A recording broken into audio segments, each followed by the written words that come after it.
Окупаційний Київський райсуд Сімферополя так і не розглянув скаргу політв'язня Мемета Білялова про заборону побачень з рідними. Фігурант так званої справи про тероризм вже рік не бачився зі своєю сім'єю.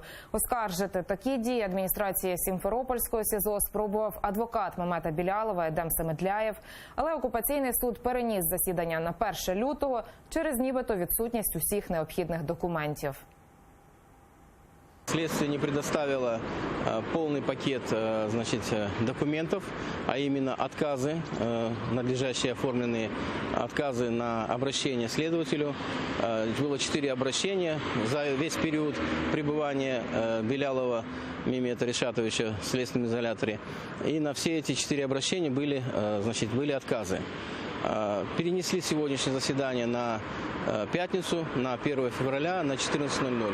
Думаю, что 1 февраля суд уже рассмотрит по существу данные заявления адвоката и примет соответствующее решение.